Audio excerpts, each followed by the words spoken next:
Bueno, pues muy buenas tardes a todos y a todas los asistentes que tenemos en esta tarde, en este seminario que una vez más pues, organiza la Confederación Española de la Abogacía Joven, un lunes más, continuando con este ciclo formativo que emprendimos hace ya algún tiempo y con el que venimos contando con grandes ponentes, con componentes de lujo que nos dan unas cuestiones muy prácticas que nos son de gran ayuda para nuestro día a día en los despachos.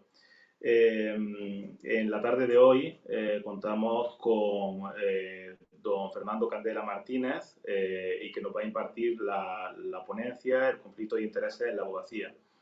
Él es compañero abogado, es presidente de la Comisión de Deontología del Consejo General de la Abogacía Española desde el año 2012 hasta marzo de 2024. Es decano del Ilustre Colegio de la Abogacía de Alicante desde 2012 a 2024, consejero del Consejo General de la Abogacía Española, coordinador de los trabajos del Código Deontológico y presidente de la Unión Profesional de Alicante. Y además de todo ello, es académico de la Real Academia Valenciana de Jurisprudencia y Legislación. Bueno, pues yo creo que nos va a dar una pincelada sobre un asunto de suma importancia para nuestro día a día profesional, como es esa cuestión del conflicto de intereses. Y sin más, pues le doy yo ya la palabra a él para que nos dé esta formación. Muchas gracias, Juan Sebastián. Es verdad que lo que tú has dicho es cierto. En la práctica y más en las comisiones de deontología y sobre todo en la comisión de deontología del Consejo General vemos muy a menudo el conflicto de intereses en nuestra profesión.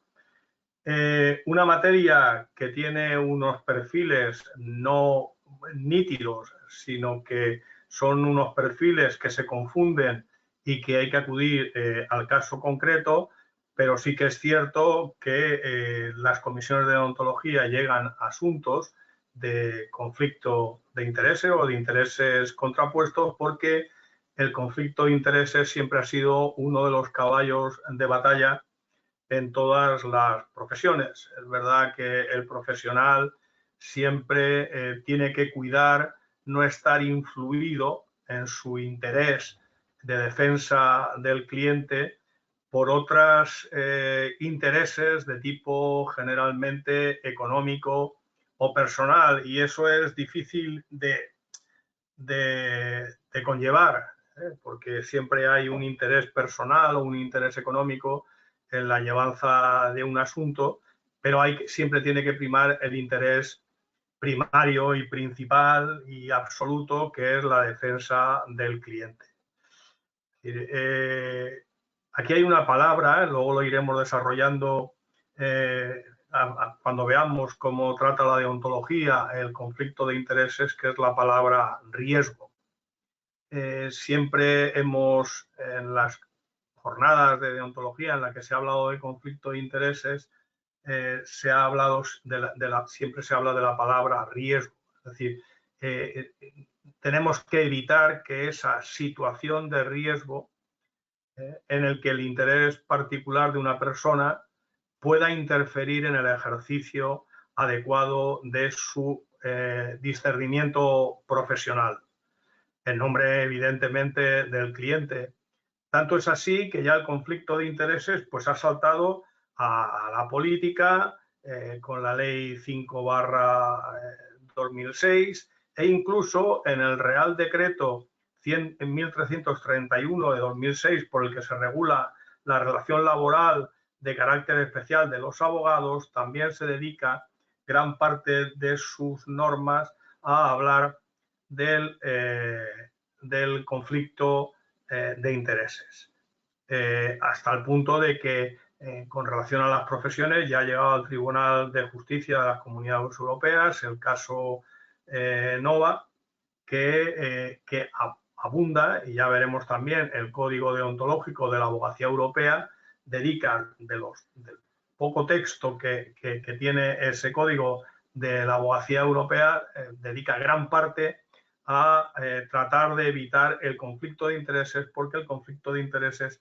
es, como he dicho al principio, uno de los asuntos más graves que suceden en el ejercicio profesional. Tanto es así que yo siempre lo traigo a colación, y es que tenemos que tener presente que también tiene relevancia penal. Entonces ahí la línea de separación entre lo que es una infracción deontológica y lo que es la infracción penal, pues también tiene contornos comunes. Por lo tanto, el conflicto de intereses de los abogados y las abogadas está recogido en el artículo 467 del Código Penal, al que luego me referiré. Por lo tanto, es una cuestión que no solamente se da en la práctica, sino que además pues, requiere de un cuidado exquisito en el ejercicio de la abogacía. Yo, en primer lugar, voy a destacar los artículos, los voy a mezclar porque en general, tanto el Estatuto General de la Abogacía como el Código Deontológico, pues digamos que son similares en el tratamiento del conflicto de intereses. Lo que pasa es que el Código Deontológico, basándose en los postulados generales del Estatuto General de la Abogacía, que básicamente dice que la finalidad de prohibir que se defiendan intereses contrapuestos es la confianza que tiene el cliente depositada en el profesional de la abogacía, pues lo que hace es, de una manera más pedagógica, contemplar algunos supuestos que no aparecen en el Estatuto General de la Abogacía, pero que se encuadran dentro de lo que es la normativa del Estatuto General de la Abogacía. Es obvio también que el conflicto de intereses tiene una variante. Yo no diría que no puede ser estrictamente considerada, pero sí lo hacen algunos compañeros que están conmigo en la comisión de ontología del Consejo General de la Abogacía, como es Nilson Sánchez de Stewart, que habla de un primer conflicto de intereses. Yo solamente lo voy a mencionar, pero que no es un conflicto de intereses en sentido estricto, sino que es un conflicto de intereses que se nos plantea al abogado o a la abogada para con la sociedad y podríamos decir incluso que para con uno mismo, ¿no? Es un conflicto de intereses que tiene fácil solución, porque para eso está el artículo 24 de la Constitución española, que resuelve ese conflicto. Se da en las situaciones en las que tenemos la tentación de pensar si tenemos que defender a un cliente porque no estamos de acuerdo o no comulgamos con el delito que haya podido cometer o con la falta que haya podido tener. Entonces, obviamente, eso no tiene ninguna discusión. Tenemos que defenderlo. El artículo 24 de la Constitución española asegura el derecho de defensa, la tutela judicial efectiva, y no nos podemos plantear ningún tipo de contraposición de intereses en ese caso. Sí que es cierto, y ahí se plantea muchas veces qué pasa cuando ese interés contrapuesto que puedo tener yo cuando un cliente viene a decirme que va a cometer un delito, que va a hacer que va a cometer algún acto que pueda ser sancionado, bien penalmente, bien administrativamente, y entonces siempre se dice, bueno, yo tengo el interés de decirlo y proclamarlo para que todo el mundo lo sepa, o lo sepan por lo menos los agentes de la autoridad, para que puedan impedir este hecho. Y por otra parte, tengo el deber de la confidencialidad y del secreto profesional. Yo he leído a algunos autores y considero que eso se resuelve fácilmente si pensamos que cuando un cliente viene a tu despacho y te dice que va a cometer un ilícito, en el futuro todavía no es tu cliente, y por lo tanto nosotros tenemos la posibilidad de rechazar el asunto. Es decir, nosotros rechazamos el asunto. Luego será una cuestión personal nuestra el decir, bueno, voy a denunciarlo porque así evito que se cometa un delito contra otra persona, o voy a hacerlo de una manera pues más cuidadosa para que no aparezca que yo he sido el que ha dado la voz de alarma, pero ya no existe ese conflicto. Yo siempre me he escudado, cuando me han preguntado, recuerdo que me lo preguntó un magistrado del Tribunal Supremo, unas jornadas que hubo sobre las comisiones de relación de Administración de Justicia en Santander, y yo siempre he sostenido esta teoría, que al tratarse de un hecho futuro todavía no es mi cliente, y por lo tanto yo, si a un señor me viene y me dice que voy a cometer un delito, yo puedo decirle, o voy a ir a mi casa y voy a cometer una agresión con mi familia, etcétera, etcétera, pues yo puedo decirle, oiga, mire, perdone, yo ese asunto no se lo voy a llevar, es una cosa de futuro, y por lo tanto quedo libre de hacer cualquier tipo de eso, porque no es un cliente, tal, es un hecho futuro y por lo tanto no es un cliente. Otra cosa distinta es que te diga, oiga, mire, he cometido un delito y quiero que usted me defienda. A partir de ese momento, evidentemente, el derecho de defensa y el secreto profesional pues serían totalmente aplicables. Citar que el artículo 416.2 de la Ley de Enjuiciamiento Criminal dispensa al abogado o a la abogada del deber de declarar respecto de los hechos que éste le hubiera confiado en su calidad de defensor. Evidentemente, esto a lo que me refiero. Y luego el artículo 263 también de la Ley de Enjuiciamiento Criminal exceptúa a los abogados del deber de denunciar respecto de las instrucciones o explicaciones que recibirán de sus clientes.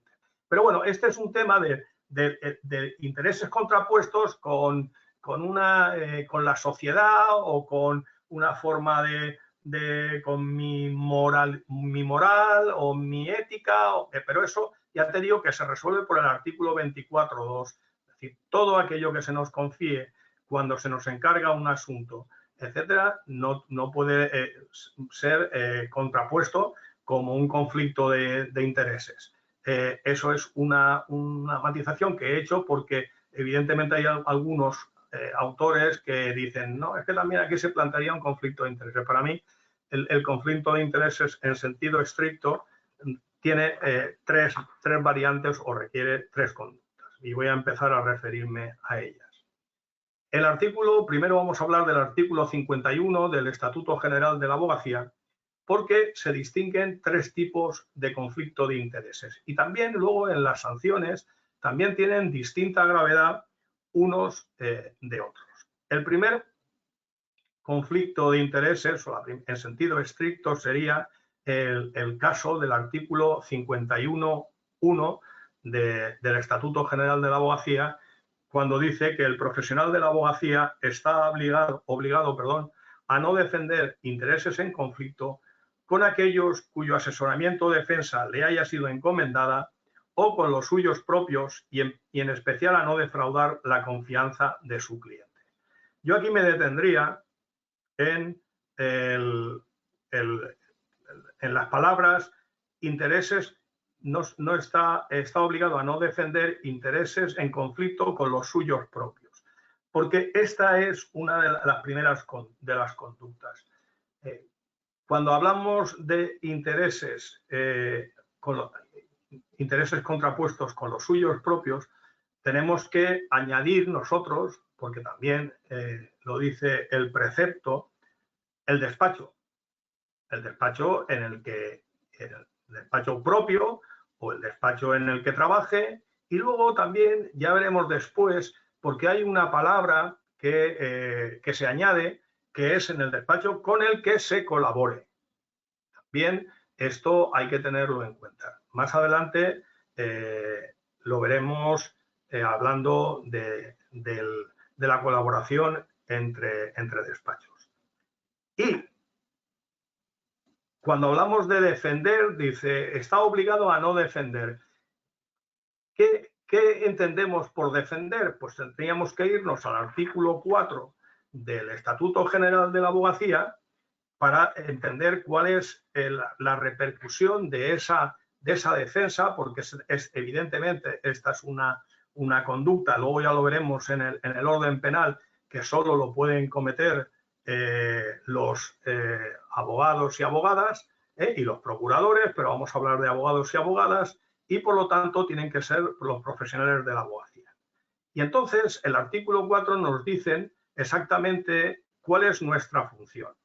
Primero tenemos que ser ejercientes, tenemos que tener título oficial, incorporados a un colegio de la abogacía, y dice, y se dedican de forma profesional al asesoramiento jurídico, a la solución de disputas y a la defensa de derechos e intereses tanto públicos como privados en la vía extrajudicial, judicial o arbitral. Bueno, pues todas esas cuestiones entrarían dentro del conflicto de intereses. Por lo tanto, aunque aquí se habla de asesoramiento o defensa, también tendríamos que extenderla a aquellas actividades, sí, de la profesión, que también se incluyen en el artículo 4. También tenemos otra de las cuestiones, que es el segundo párrafo. Ya sabemos los asuntos propios, que son los nuestros, los del despacho, o de las despacho con el que se colabore. Y ese primer se expande, todo el conflicto de intereses se expande a toda la organización profesional. El artículo 124i del Estatuto General de la Abogacía Española, por eso digo que tienen distinta sanción. Estamos hablando con los intereses contrapuestos míos, los del abogado o abogada, o los del despacho en el que trabaje o con el que colabore. Dice, el 124i lo considera falta muy grave, que como sabéis está sancionada incluso con la expulsión del colegio. Y allí dice que no se podrá defender intereses contrapuestos con los del propio profesional de la abogacía. Por eso digo que es el primer supuesto que íbamos a ver con los, dice, o con los del despacho del que formara parte o con el que colabore. Entonces, eso, evidentemente, lo que nos quiere trasladar el Estatuto General de la Abogacía es que cualquier tipo de colaboración con otro despacho que tenga como finalidad el evitar o apartar el conflicto de intereses también es sancionable.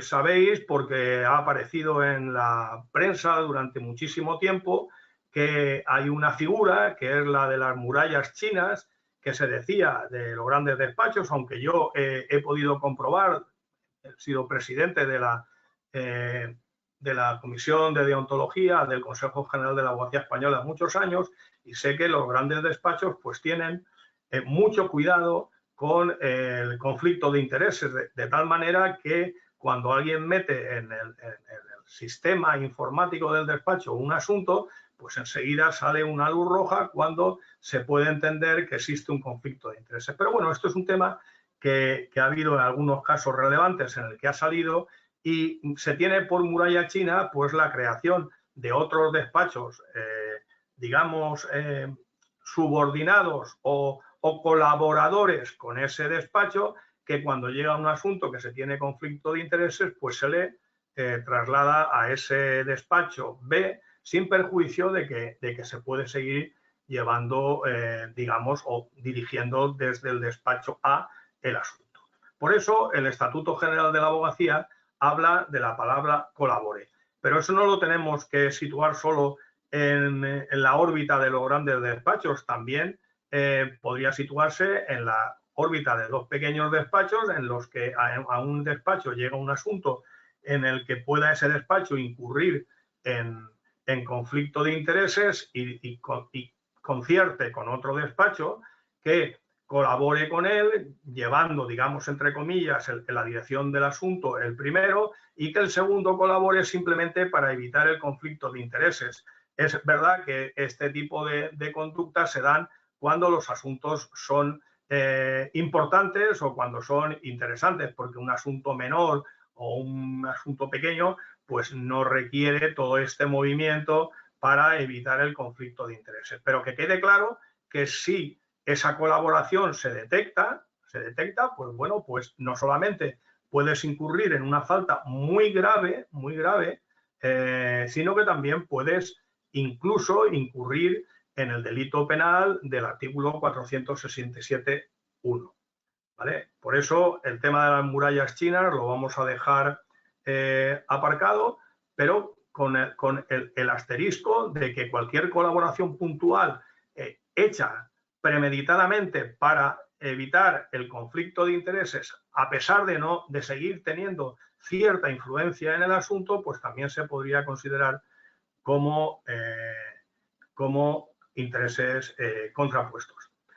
Esto ha suscitado mucha polémica en las ciudades pequeñas y en los sitios, las localidades donde hay pocos abogados. De hecho, al Consejo General de la Abogacía nos llegan un montón de consultas sobre supuestos de conflicto de intereses, porque hay localidades donde a lo mejor hay pues pocos despachos de abogados, 5, 6, 7, y entonces es muy difícil llevar un asunto que por una razón u otra no pueda tener el conflicto de intereses. Entonces, nosotros siempre decimos lo mismo, tenemos que analizar si existe riesgo de defraudar la confianza del cliente o la lealtad que tiene el abogado con el cliente, y si entendemos que no hay riesgo, pues se puede llevar, pero si entendemos que hay riesgo y que vas a defender unos intereses en conflicto, pues decimos que no puede hacer otra cosa que no actuar. Incluso se llega, nos lo planteó un decano de un colegio pequeño, se llega al absurdo de decir que, por ejemplo, en una localidad donde haya un abogado que por ejemplo, pues tenga fama de que es un buen abogado, pero tenga unos honorarios elevados, pues se puede ir allí a ese despacho a contarle el asunto en cuestión para ya dejarlo con la mácula de que ha conocido el asunto, aunque no sea de una manera general, y luego argumentar que, bueno, que tiene conflicto de intereses y que no puede intervenir, y así apartarlo del asunto. Pero bueno, es una cuestión del caso concreto. No obstante, no se llega tanto. Aquí hablamos siempre de la palabra riesgo, es decir, el riesgo de que la información obtenida pues pueda ser utilizada en beneficio del nuevo cliente para perjudicar al anterior. Luego, el segundo, esto es conflicto de intereses con los propios, con el despacho en el que trabaje y con el despacho con el que colabore. Pero luego hay la segunda de las modalidades stricto sensu que tiene el conflicto de intereses en la deontología de la abogacía, es la intervención por dos o más clientes si pudiera existir conflicto de intereses. Aquí ya estamos hablando de dos o más clientes. Entonces, el artículo 51.2 del Estatuto General de la Abogacía nos dice que el profesional de la abogacía no podrá intervenir por cuenta de dos o más clientes en un mismo asunto si existe conflicto o riesgo significativo de conflicto entre los intereses de esos clientes. Acordaros que oís la palabra riesgo, no solamente que exista conflicto, sino también que pueda existir riesgo de conflicto entre los intereses de esos clientes, y luego añade, salvo autorización expresa, y luego hace una matización y por escrito. Porque muchas veces cuando se llegan a las comisiones de deontología se nos dice, bueno, es que a mí el cliente A, por ejemplo, en un asunto donde haya varios clientes, dos clientes, ¿no? Entonces, no, es que este cliente me dijo que sí que podía llevar al otro y que no había ningún problema con el conflicto de intereses. Pero el estatuto, sabiendo que eso es moneda común y que luego tendríamos que contrastar una versión, la del cliente, con otra versión, la del abogado o abogada, y que ahí serían versiones contradictorias y podría dar lugar a la presunción de inocencia, porque hay versiones contradictorias, pues añade y por escrito. Por lo tanto, la autorización cuando en un asunto haya dos o más clientes en un mismo asunto y tiene que ser, la autorización tiene que ser por escrito. Y además hay otra palabra que es importante también, dice, tiene que ser con autorización expresa y por escrito de todos ellos, no solamente de aquel que se sentiría perjudicado, sino también de tu propio cliente del que te vas a quedar, porque muchas veces el cliente a lo mejor no está de acuerdo en que puedas intervenir o dejes de intervenir y tal. Tiene que ser de todos ellos y dice previa y debidamente informados al efecto. Y voy a detenerme ahí, previa.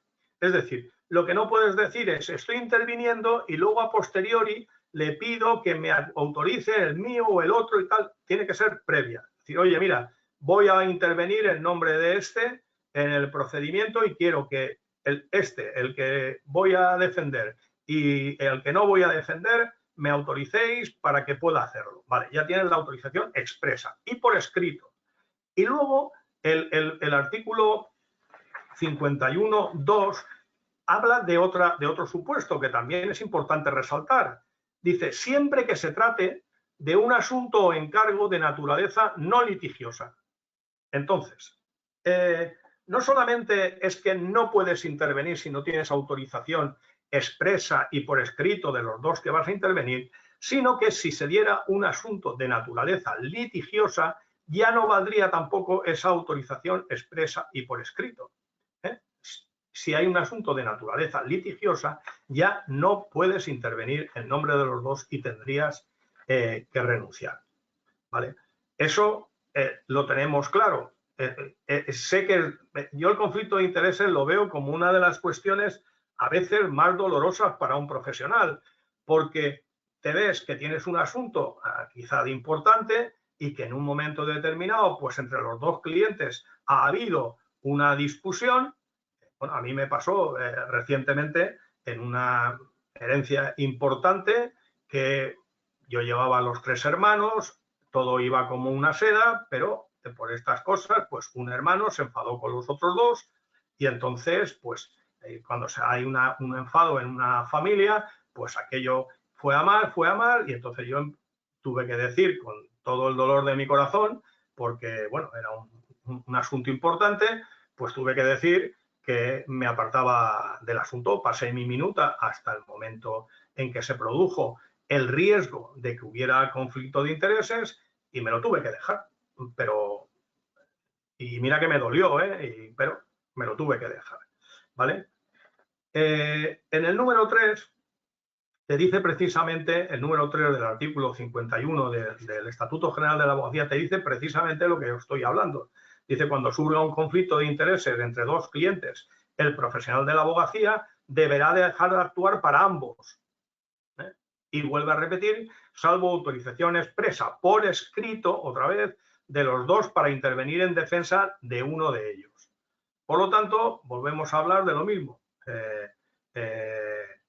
Si hay un conflicto entre dos clientes, pues tienes que dejar de intervenir, salvo que ambos te autoricen. Yo creo, aquí no lo dice, está redactado en el punto 3, pero que le sería de aplicación también lo que dice en el artículo 2, y es que se trate de un asunto o encargo de naturaleza no litigiosa. ¿Vale? El código deontológico, este tipo de conflicto de intereses lo examina en el artículo 12, en el larguísimo artículo 12, que es las relaciones con los clientes. Cuando redactamos el código deontológico tuvimos la tentación de situarlo en otro sitio, pero realmente nos dimos cuenta de que el conflicto de intereses estaba en las relaciones con los clientes. Entonces hicimos un artículo donde hay unas normas generales en las que también se habla en el artículo 12 del código deontológico del conflicto de intereses y luego hablamos de los deberes de información a los clientes y en el C, el 12C, hablamos del conflicto de intereses. En el caso de, nosotros hablamos de dos o más clientes, dice el código deontológico, en el caso de conflicto de intereses entre dos o más clientes, deberá renunciar a la defensa o al asesoramiento, esto repetirlo, es defensa, pero también asesoramiento de ambos para la obligada preservación de la independencia, salvo autorización expresa de todos para intervenir en favor de cualquiera de ellos. Aquí se dice lo mismo que en el estatuto, pero no se pone la palabra por escrito, pero aunque no se ponga en el código deontológico, el estatuto obligaría a que se cumpliera con esa previsión y se tuviera que poner por escrito, aunque el código deontológico ya no lo dice. Yo vengo a hacer aquí ahora una matización de tipo práctico porque nosotros, según el artículo 50 del Estatuto General de la Abogacía y el 12.4 del Código Deontológico, nos hablan de que los abogados tenemos libertad para aceptar y para renunciar los asuntos profesionales, es decir, los encargos. Podemos aceptar un encargo o renunciar a ese encargo. Bueno, pues cuando yo lo digo en las herencias, sobre todo, hay muchas veces que tenemos la tentación. Yo hace 3 días vino una señora al despacho para decirme que quería que llevara la herencia. Hay 5 hermanos, ella dice que de su parte están 3, que hay una hermana que no está de acuerdo con los otros 4, pero que hay uno que, bueno, no lo sabe. Y yo le dije, mire, vamos a ver, yo puedo empezar a llevar el asunto, pero si yo empiezo a llevar el asunto en nombre de los 4 y luego, por lo que sea, uno de mis clientes pasa a ser del otro, vamos a decirlo así, del otro bando, se daría una contraposición de intereses en mi intervención y tendría que renunciar a llevar el asunto. Entonces le dije, yo casi prefiero que el asunto me lo encarguen los 3 que están totalmente de acuerdo, pero no de ahora, sino desde hace mucho tiempo, que tienen los mismos intereses en este tema, y nosotros llevamos el asunto y si no hay intereses contrapuestos, pues podemos llevarlo hasta el final. Pero os lo digo porque a la hora de aceptar un asunto, pues en determinadas cuestiones, lo dice también la jurisprudencia, debemos sopesar si puede haber un riesgo posible de conflicto de intereses. Y si entendemos que hay un riesgo posible de conflicto de intereses, pues ya tenemos que decidir. Bueno, pues yo también me arriesgo a que llevar a todos los implicados en el asunto o no, o hacéis lo que os he dicho respecto de la herencia que os acabo de mencionar, ¿no? Entonces, porque tenemos la libertad, según el artículo 50, como he dicho, del Estatuto General de la Abogacía, de aceptar lo que nosotros consideremos que debemos aceptar. Yo en esta herencia, si aceptara esta persona que, bueno, que está yendo de un sitio a otro y que una vez está con unos herederos y otra vez está con la otra heredera y no sabemos muy claro, pues es posible que yo lo tenga como cliente, me firme el encargo profesional, le haga la hoja de encargo, lo tenga ya como cliente y a mitad de procedimiento se pasa al otro grupo de herederos y entonces, pues bueno, pues se daría un conflicto de intereses y tendría que renunciar.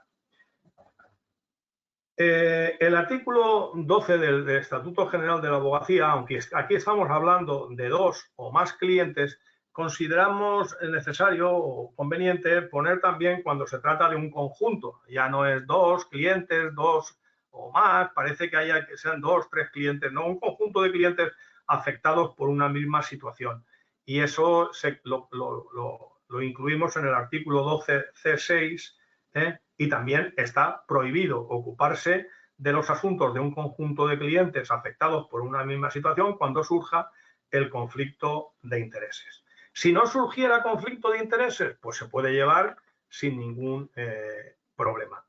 Hay algún caso en el que sí que se permite, por tanto, por el Estatuto General de la Abogacía, por el Código Deontológico, que se pueda intervenir en interés de todas las partes. Faltaría más. Y entonces el artículo 51.2 del Estatuto General de la Abogacía y el 12C3 del Código Deontológico dice que el profesional de la abogacía podrá intervenir en interés de todas las partes en función de mediador y en la preparación y redacción de documentos de naturaleza contractual, debiendo mantener en estos casos una estricta neutralidad.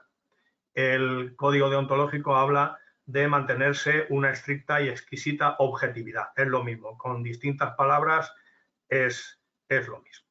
Bueno, ya tenemos el conflicto de intereses contra los intereses del propio abogado o del despacho con el que trabaje o colabore. Cuando se trata de dos o más clientes o de un conjunto de clientes afectados por la misma situación, y nos vamos al tercero de los casos de conflicto de intereses stricto sensu que estaba hablando al principio, que es aceptar encargos de un nuevo cliente contra un anterior cliente del despacho. Esto lo contempla el artículo 51.4 del Estatuto, que dice textualmente que el profesional de la abogacía deberá abstenerse de actuar para un nuevo cliente, y volvemos a la palabra, cuando exista riesgo de vulneración del secreto profesional respecto a informaciones suministradas por un antiguo cliente, o si el conocimiento que el profesional poseyera por razón de otros asuntos del antiguo cliente pudiera favorecer indebidamente al nuevo cliente en perjuicio del antiguo. Entonces son dos las causas que se dan cuando tenemos un nuevo cliente que quiere que actuemos contra un antiguo cliente. Entonces, primero, que exista riesgo de vulneración del secreto profesional, pero en definitiva el conflicto de intereses se da porque las informaciones que has recibido del anterior cliente no las puedes, evidentemente, si tú haces uso de esas informaciones, estás vulnerando el secreto profesional, pero también estás usando esas informaciones en beneficio del nuevo cliente y en perjuicio del anterior cliente. Con lo cual, se da un conflicto de intereses y no se podría actuar en ese caso. El Estatuto General de la Abogacía habla de por razón de otros asuntos del antiguo cliente. Yo creo que eso es, bueno, pues es una redacción, pero lo que quiere decir son informaciones, consultas, etcétera, etcétera. Luego veremos la consulta también. Es decir, cualquier información que hayas tenido, no se necesita haber llevado muchos asuntos ni otros asuntos del anterior cliente para no poder llevar al nuevo si perjudicas los intereses de este anterior cliente en beneficio del nuevo o violas el secreto profesional. El artículo 12C4 del Estatuto es más didáctico y es más completo. Todo aquí se habla de algunas cosas. Como hablamos de riesgo, el código deontológico lo que viene a decir es, no hablemos de riesgo en términos generales. Vamos a hablar de que cuando tú asumes ese asunto de un nuevo cliente contra el anterior cliente, eres tú, se invierte la carga de la prueba, eres tú el que se tiene que asegurar de que no hay riesgo de que el secreto de las informaciones obtenidas en relación con el nuevo cliente beneficie a este y perjudique al anterior. Y nos da, que no lo hace el Estatuto, sí que lo hace la jurisprudencia, nos da dos pautas para saber si existe riesgo, ¿vale? No son dos pautas que sean incontrovertidas, quiero decir, no son seguras al 100%, pero sí que podemos utilizarlas para ver si existe riesgo o no existe riesgo de tener intereses, de defender intereses del conflicto. Una es el tipo de asuntos en los que se ha intervenido. Yo siempre en las conferencias o en las clases del máster siempre digo, si tú defiendes a un cliente porque le ha mordido un perro y luego tienes a un cliente que te encarga una reivindicatoria contra ese anterior cliente, pues bueno, el tipo de asunto no puede pensarse que por la mordedura de un animal, pues luego tú hayas podido obtener información que le pudiera perjudicar en cuanto a la identificación de la finca, la posesión, etcétera, etcétera. Por lo tanto, el tipo de asunto nos da ya unos ratios para decir, bueno, es que el tipo de asunto es totalmente distinto. Estamos hablando de infracción deontológica, porque luego el precepto penal es mucho más riguroso. Es decir, el precepto penal, bueno, pues entiende que cualquier desviación, incidente, no sé qué cuánto, ya no es el mismo asunto. Pero bueno, Estamos hablando de infracción deontológica. Y también el tiempo transcurrido, cosa que la jurisprudencia acepta como un criterio generalizado. Es decir, si yo le llevo a un señor un asunto en el año 2010 y me encarga otro señor un asunto contra este en el año 2024, después de 14 años, aunque yo hubiera tenido con el anterior cliente una información de su situación económica, su situación personal, la situación respecto de la tenencia o propiedad de bienes, etcétera, etcétera, etcétera, después de 14 años, pues es obvio que no existiría riesgo de que aquella información obtenida en el año 2010 pudiera servirme para beneficiar al nuevo cliente en perjuicio del antiguo. Pero bueno, tampoco es que sean unas, no sean unas ratios cerradas ni unos presupuestos cerrados. Tendremos que analizar el tipo de asunto y ver si eso. Pero nos dan ya unas pautas para saber si existe conflicto de intereses. El tipo de procedimiento, el tipo de asunto y el tiempo transcurrido.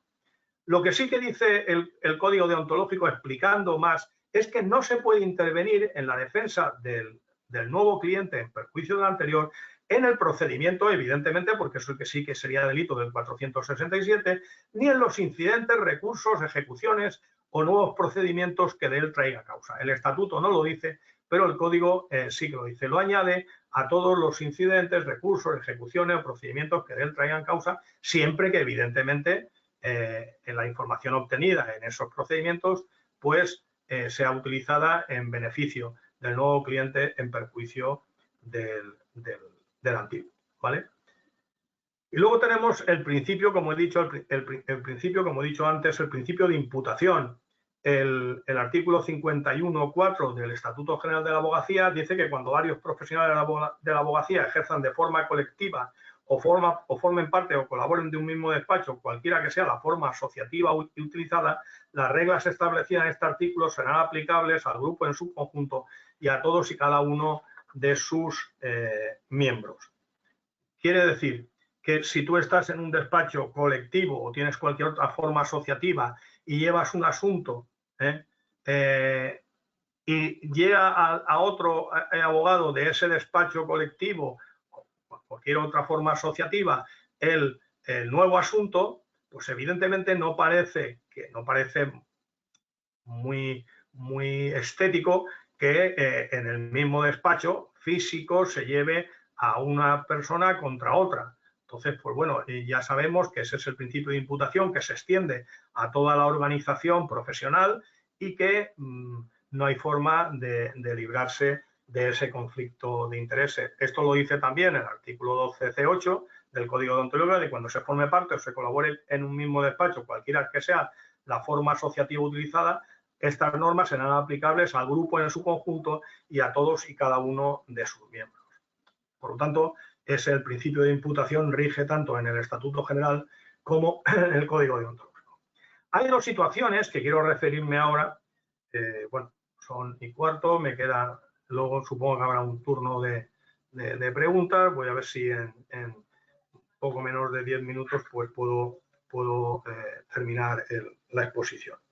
Hay dos cuestiones que contempla el Código Deontológico y que no contempla el Estatuto General de la Abogacía. Y entonces podríamos decir, bueno, pues si no es así, en virtud del principio de tipicidad del artículo 121 del Estatuto General de la Abogacía, no se pueden incorporar como normas infractoras, pero no, son dos situaciones que sí que están al amparo de las infracciones que sancionan, tanto como falta muy grave a las que terminaré refiriéndome, como por falta grave en el Estatuto General de la Abogacía.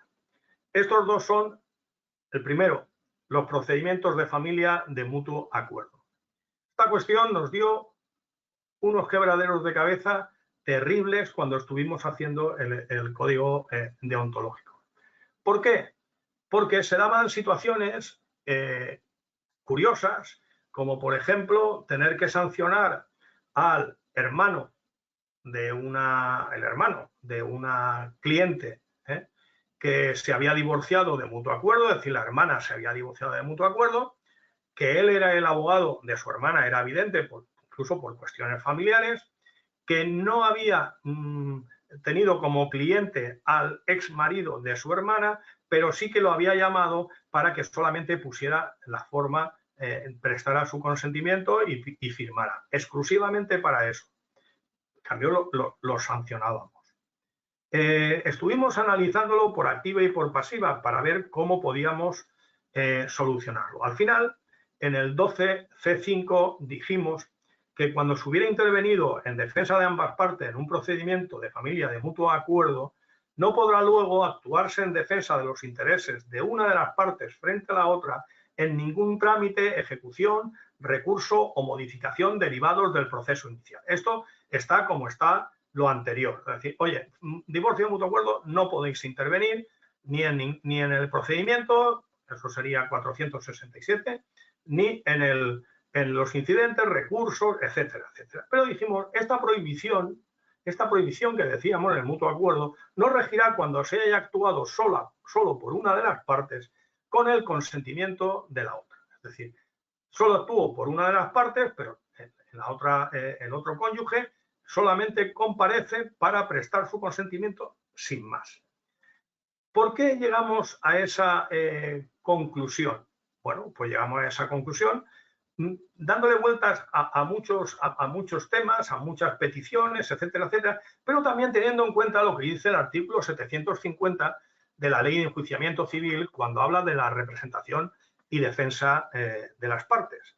Entonces, cuando se habla del divorcio de mutuo acuerdo, dice que ambas partes pueden estar representadas y defendidas por un solo abogado o abogada. Y luego dice que si el convenio no fuera aprobado por el tribunal, se requerirá a las partes para que digan en el plazo de 5 días si quieren seguir con la misma representación y defensa o quieren cambiar. Y añade, asimismo, cuando a pesar del acuerdo suscrito por las partes y homologado por el tribunal, una de las partes pida la ejecución judicial de dicho acuerdo, el LAG requerirá a la otra para que nombre abogado y procurador que la defienda y represente. Bueno, pues todo eso lo mezclamos y dijimos, bueno, pues si solamente se actúa por uno de los cónyuges y solamente el otro aparece para prestar su consentimiento, poner la firma, no hay problema de que esta persona que solo ha tenido un cliente que es su cliente pueda después llevar la ejecución, los recursos o la modificación, etcétera, etcétera. Aquí hay que poner un asterisco importante en este asunto, y es que si tú haces hoja de encargo a los dos clientes, estás haciendo a los dos clientes del despacho y por lo tanto te afecta el conflicto de intereses. Si tú, a pesar de todo, de tener solo un cliente y que el otro solo comparezca en el despacho para firmar o para que sea, luego le diriges la minuta a los dos, evidentemente habrás hecho cliente a aquel que, según el código deontológico, no tenía por qué serlo. Pero lo has hecho tu cliente, con lo cual tenemos que tener cuidado para que si se da este supuesto, pues la persona solamente comparezca para poner su consentimiento sin más ni más, sin ninguna entrevista previa, ninguna discusión, ninguna charla sobre el asunto, etcétera, etcétera. Es decir, mira, yo te llevo a ti, yo no quiero saber nada del otro, yo te voy a hacer el convenio de mutuo acuerdo, si la otra parte está conforme, no hay problema, viene aquí, firma, yo no lo voy a tener como cliente, tú me pagas la minuta, yo te hago a ti la hoja de encargo y ya está. Y entonces, si luego tengo que seguir defendiéndote en alguna ejecución o recurso, pues puedo hacerlo porque la deontología me lo permite. Y el segundo supuesto que no lo contempla expresamente, pero sí que lo contempla dentro de lo que es el contexto en el que se habla del conflicto de intereses en el Estatuto General, es la consulta previa.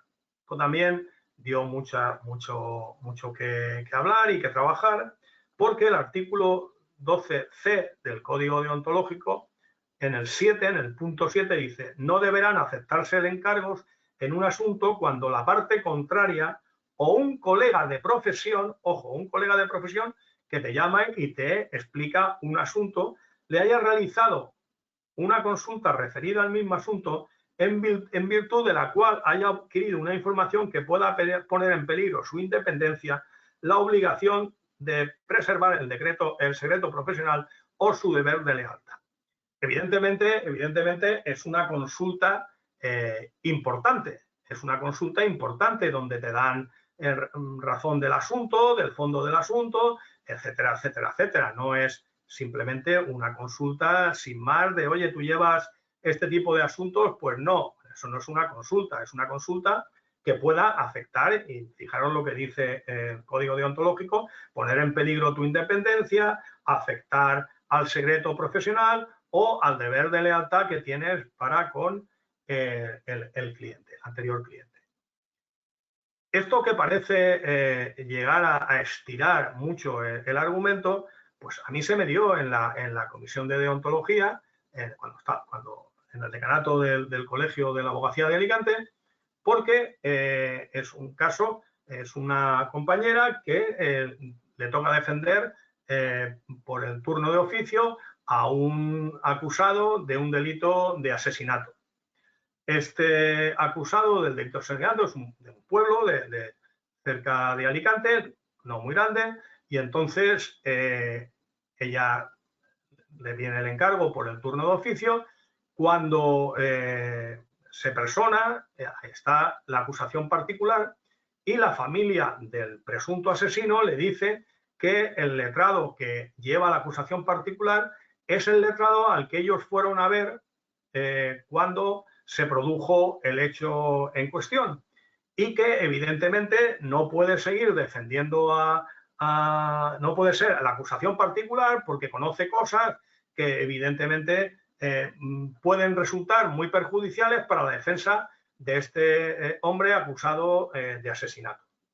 Y yo, como decano, pues hablo con el compañero y el compañero me dice: no, mira, sí que es verdad que estuvieron en mi despacho, pero me preguntaron si yo llevaba ese tipo de asuntos y me dijeron que qué le podía costar.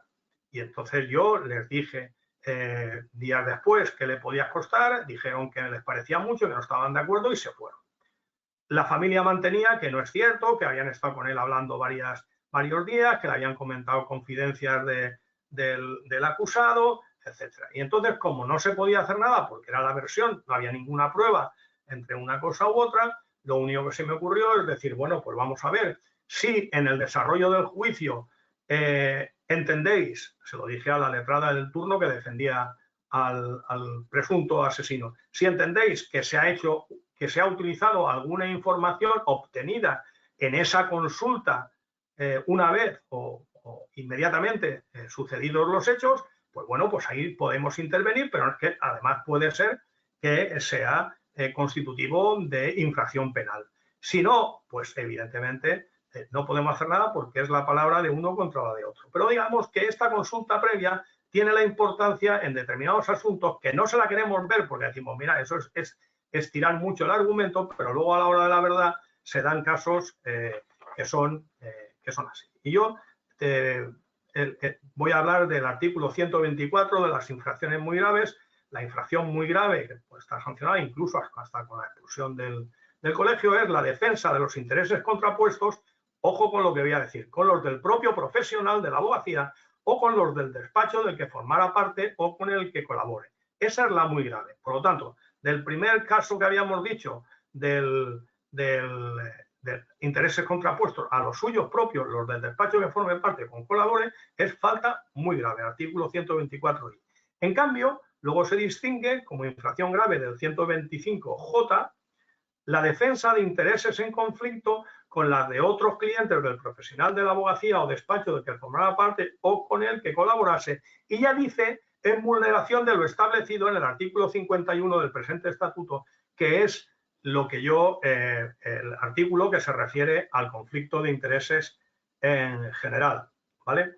Y ya para terminar, pues hablaros del artículo 467.1 del Código Penal, que dice: el abogado o procurador que, habiendo asesorado o tomado la defensa o representación de alguna persona sin el consentimiento de ésta, defienda o represente en el mismo asunto a quien tenga intereses contrarios, será castigado con la pena de multa de 6 a 12 meses e inhabilitación especial para su profesión por 2 a 4 años. Por lo tanto, es un delito del artículo 467.1, que es la de la deslealtad profesional, que se incardina en los delitos contra la administración de justicia. Porque lo que dicen todas las sentencias que hablan del 467.1 es que este delito es un delito contra la real y efectiva tutela judicial de cualquier ciudadano. Y por lo tanto se incardina en la administración de justicia. Antes había habido una cierta prevaricación, no de funcionario, pero sí del abogado, pero eso ya pasó al artículo 467.1. Pero también tenemos que tenerlo en cuenta, aunque aquí lo que se sanciona son conductas más groseras, más evidentes. Cuando se habla del mismo asunto, muchas sentencias de las audiencias provinciales hablan del mismo asunto, no hablan de asuntos conexos ni asuntos relacionados, hablan del mismo asunto. Hay una sentencia de la Audiencia Provincial de Murcia que habla en una demanda de divorcio y luego de la ejecución, que es distinto a la demanda de la ejecución. Quiero decir que ahí se acoge en muy pocas ocasiones, y porque los requisitos para que tenga la entrada al derecho penal, que como sabéis es de intervención mínima, tienen que ser muy flagrantes, muy groseros, muy patentes, para que se dé lugar al delito del 467.1. Mientras tanto, pues se podría hablar de infracción deontológica o se podría hablar, en su caso, de responsabilidad civil profesional. Creo que, bueno, he hecho una exposición de lo que es el conflicto de intereses en la abogacía, según mi criterio, que habrá más criterios para todo esto, y nada más. Muchas gracias por haberme atendido. Muchísimas gracias, Fernando. Tenemos una pregunta de parte de María Martín y nos plantea una situación. ¿Se me escucha? Sí, sí, te escucho. Vale, y la situación que nos plantea es que hay dos personas divorciadas con un hijo en común y el padre se encuentra fuera de España por motivos laborables y la custodia la tiene en exclusiva la madre, con la patria potestad compartida. Y la pregunta que nos hace es que si la madre temporalmente, económicamente, no se puede hacer cargo del hijo y le pide a su abogado la custodia temporal por parte de las autoridades competentes, pero que por favor no avise a la otra parte, ¿sería correcto que el abogado no avisara, dada la obligación del secreto profesional? Bueno, el secreto profesional ahí, el secreto profesional no se violaría, porque las confidencias que se le está haciendo su cliente que está en España. Ahí lo que nos planteamos, porque los dos eran clientes de ese abogado o no. Quiero decir, no, solo ella. Si era solo ella, no tiene ningún problema. Yo puedo defender a mi cliente. Si el otro abogado está en rebeldía o está fuera de España, yo puedo hacer lo que sea. Si le dice, oye, mira, presenta esto, pero que no se entere el contrario, bueno, eso es moneda común en nuestro actuar profesional. Es decir, yo, si voy a presentar una demanda tal, pues a lo mejor mando una carta avisando, pero muchas veces se presentan los procedimientos y no se conculca ninguna norma deontológica por no avisar al contrario. Si es el contrario, claro. Vale, y tenemos otra pregunta de parte de José Antonio, que nos habla del factor tiempo, de cuánto tiempo estamos hablando y si hay algún criterio objetivo. Bueno, pues no lo sé, no te puedo decir. El tiempo suficiente depende de la índole del asunto. No es lo mismo, por ejemplo, qué tiempo tiene que pasar si yo le he llevado a un señor un procedimiento que le he defendido frente a una reclamación de Hacienda, que me he enterado de toda su contabilidad, de todos sus ingresos, de todos sus gastos, etcétera. Pues a lo mejor tiene que pasar más tiempo que si yo le he llevado a un señor un asunto menor de otro tipo, en el que simplemente al terminar el asunto, por ejemplo, como hemos hablado, la mordedura de un perro o un accidente de tráfico, pues una vez terminado el asunto, ya a lo mejor con un poco más de tiempo no afectaría por intereses contrapuestos otro asunto que pudiéramos llevar contra él, ¿me entiendes? Pero eso, bueno, eso es cuestión de caso por caso, pero tienes que ver, por eso se dice la índole del asunto también y el tiempo transcurrido. Solo tenemos que valorar. No hay una, ya he dicho que no hay una medida fija, no dice, no, cuando pasen 3 años ya está, no, es tenerlo en cuenta, ¿eh? Y eso lo pusimos porque en el estatuto no se había puesto nada, la jurisprudencia sí que hablaba en determinados supuestos del tiempo transcurrido y lo pusimos para que pudiéramos tener unas pautas de orientación para decir, oye, pues mira, yo considero que aquí ha transcurrido el tiempo suficiente con este asunto. En este asunto a lo mejor hay uno que con un mes ya no voy a vincular la información obtenida en este asunto para favorecer al nuevo cliente y hay otras que a lo mejor duran más porque yo he hecho un estudio exhaustivo de la capacidad económica de un cliente o de otra cosa, o si le he llevado a lo mejor una reivindicatoria y luego se plantea otra cuestión que afecta a la finca, pues yo qué sé, porque hay una reclamación de un mediero o de un arrendatario y tal, pues puede entenderse que la información obtenida pues todavía conserva su vigencia, pero eso es una cuestión del caso concreto. Vale, tenemos otra de parte de Malena Puente, que nos dice que en el caso de que hubiera un procedimiento monitorio y terminara con una sentencia favorable para el cliente, pero este no pagara los honorarios, ¿existiría un conflicto de intereses si el despacho le demandara y siguiese el procedimiento por el título judicial? Bueno, vamos a ver, la reclamación de honorarios del abogado contra el cliente nunca supone ninguna contraposición de intereses. Está ejercitando el derecho que le reconoce tanto el estatuto como el código deontológico como toda la normativa que regula nuestra profesión, incluso la jurisprudencia que la interpreta. Por lo tanto, si a mí un cliente no me paga y yo tengo que reclamarle mis honorarios, yo puedo perfectamente ir contra él. Eso no hay ninguna contraposición de intereses, ¿eh? Perfecto, pues muchísimas gracias, no hay más preguntas. Nada, pues nada, oye, espero haberlas contestado con solvencia y acierto, ¿no? Porque estas cosas, sabes que los abogados cada uno tenemos una opinión, pero bueno, lo que haya podido ayudar, pues bien está. Muchísimas gracias por todo, Fernando. Pues Un nada, a placer. vosotros por contar conmigo. Vale, pues nada, ya puedo cerrar, ¿no? Sí, ya se puede cerrar. Vale, gracias.